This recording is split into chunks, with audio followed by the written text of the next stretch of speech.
അവര് ആ കുഞ്ഞിനെ കൊണ്ട് പിന്നെ എങ്ങോട്ടാ പോയേ? അർച്ചനെ, ഞാനൊരു പ്രത്യേക സ്ക്വാഡിനെ തന്നെ ഈ അന്വേഷണത്തിന് നിയോഗിച്ചിട്ടുണ്ട്.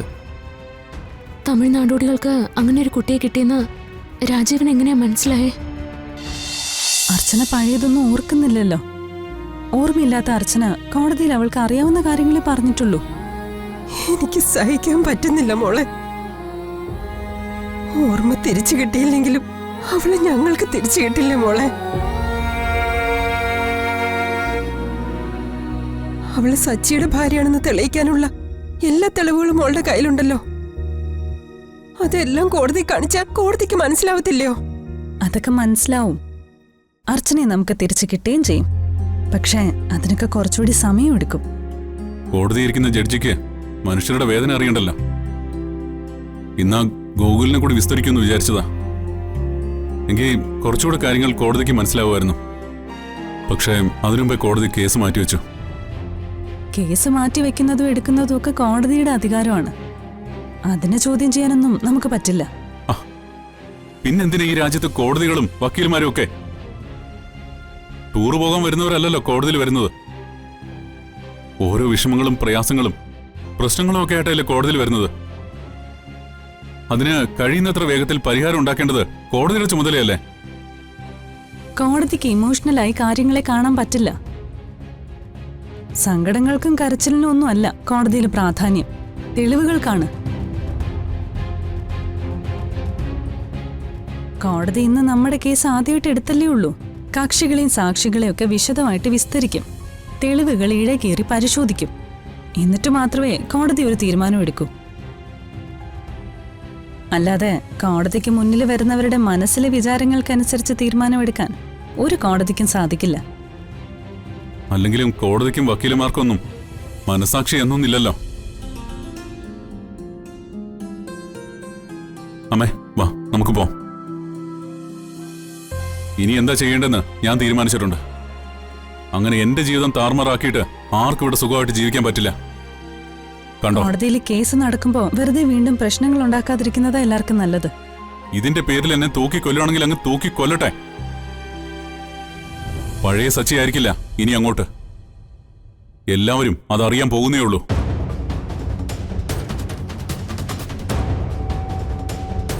അമ്മേ വാ.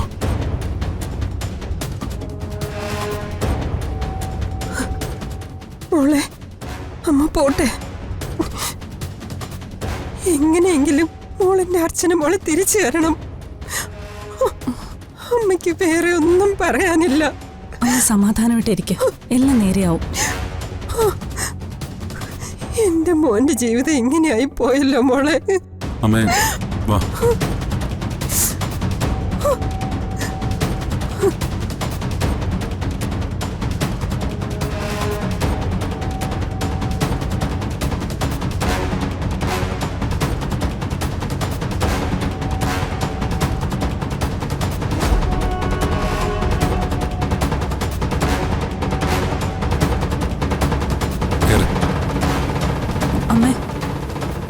അമ്മ വിഷമിക്കണ്ട.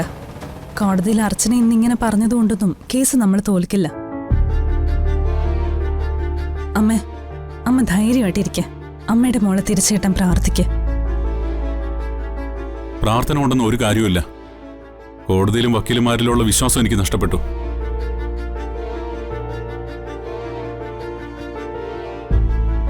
അമ്മ കേറ്.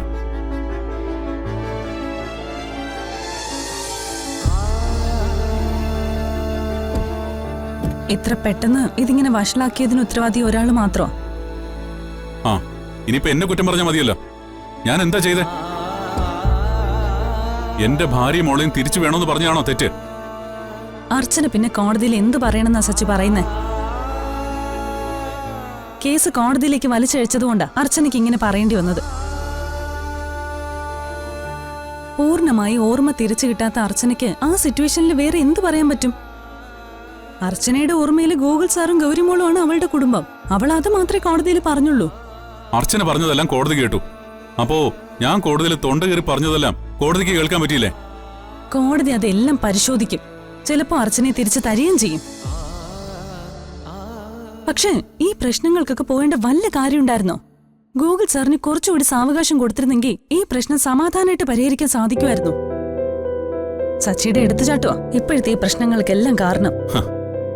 എന്റെ കൂടെ ഉണ്ടായിരുന്ന വക്കീൽ പോലും കാലുമാറി. ആരും എങ്ങോട്ടും കാലു മാറിയിട്ടൊന്നുമില്ല. സച്ചിയുടെ മനസ്സിൽ അർച്ചനയോടുള്ള സ്നേഹത്തെക്കാൾ കൂടുതൽ ഇപ്പൊ ഗോകുൽ സാറിനോടുള്ള വൈരാഗ്യമാ. അതുകൊണ്ടാ ഇങ്ങനെയൊക്കെ പറയുന്നത്. അർച്ചനയുടെ ഇപ്പോഴത്തെ അവസ്ഥ നമ്മളെല്ലാം വിചാരിക്കുന്നതിനേക്കാൾ പരിതാപകരമാണ്. വക്കീൽ വിചാരിക്കുന്ന പോലെ ഒന്നും അല്ല കാര്യങ്ങള്. അർച്ചനയും മോളെ അവർ ഒരിക്കലും എനിക്ക് വിട്ടുതരില്ല. എന്തെങ്കിലും ചെയ്യാൻ പറ്റുന്നത് എനിക്ക് മാത്രമാ. അത് ഞാൻ ചെയ്തോളാം.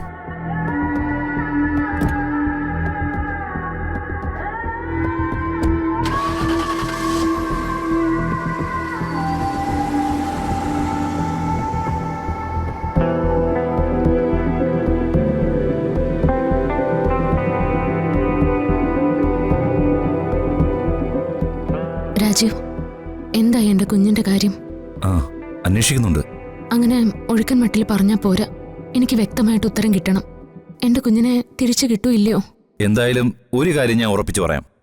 അർച്ചനയുടെ കുഞ്ഞ് ജീവിച്ചിരിപ്പുണ്ട്. പക്ഷെ ഇപ്പോൾ എവിടെയാണ് എന്താണെന്ന് കണ്ടെത്താൻ സമയം വേണം. ഞാൻ പറഞ്ഞല്ലോ, അന്ന് അപകടം നടന്ന ദിവസം തമിഴ് നാടോടികളായ സ്ത്രീക്കും പുരുഷനും അവിടെ നിന്നൊരു കുഞ്ഞിനെ കിട്ടിയതായി സൂചനയുണ്ട്.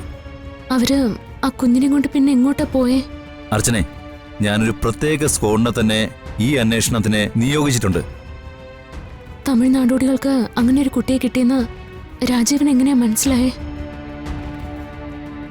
ആരാ രാജീവിനോട് കാര്യം പറഞ്ഞേ? അപകടം നടന്ന ആ ഭാഗത്ത് പ്രായമുള്ള ചില മനുഷ്യരോട് അന്വേഷിച്ചപ്പോഴാണ് അങ്ങനെ ഒരു സൂചന കിട്ടിയത്. പക്ഷേ അവരാ ഭാഗത്തെ സ്ഥിരതാമസക്കാരായിരുന്നില്ല. അവിടുത്തെ പോലീസ് സ്റ്റേഷനിൽ അന്വേഷിച്ചു. അന്നത്തെ രാത്രി അവിടെ ഒരു അപകടം നടന്നതായിട്ട് മാത്രമേ പോലീസ് റെക്കോർഡ്സിലുള്ളൂ. പിന്നെ എങ്ങനെ എന്റെ കുഞ്ഞിനെ ഇനി കണ്ടുപിടിക്കുന്നത്? അർച്ചനെ, നമ്മുടെ രാജ്യത്തെ ഏറ്റവും മികച്ച പോലീസാണ് കേരള പോലീസ്.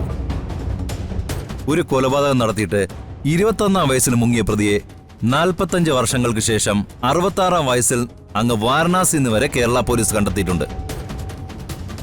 അത് വെച്ച് നോക്കുമ്പം അർച്ചനയുടെ കുഞ്ഞിനെ കണ്ടുപിടിക്കുക എന്നത് വളരെ ഈസിയായ ജോലിയാ. പക്ഷെ കുഞ്ഞിന് വേണ്ടിയുള്ള എന്റെ കാത്തിരിപ്പ് അത്ര ഈസി അല്ല രാജു. ഒരു കാര്യം ഞാൻ അർച്ചനയ്ക്ക് ഉറപ്പ് തരാം. ഗൗരിമോളുടെ അസുഖം പൂർണ്ണമായിട്ട് ഭേദപ്പെടുമ്പോഴേക്കും അർച്ചനയുടെ കുഞ്ഞ് അർച്ചനയുടെ കൈകളിലെത്തിയിരിക്കും. കുഞ്ഞിനെയും കൂട്ടി സച്ചിയുടെ അടുത്തേക്ക് മടങ്ങിപ്പോകാനുള്ള അവസരം അർച്ചനയ്ക്ക് ഞാൻ ഉണ്ടാക്കി തരും.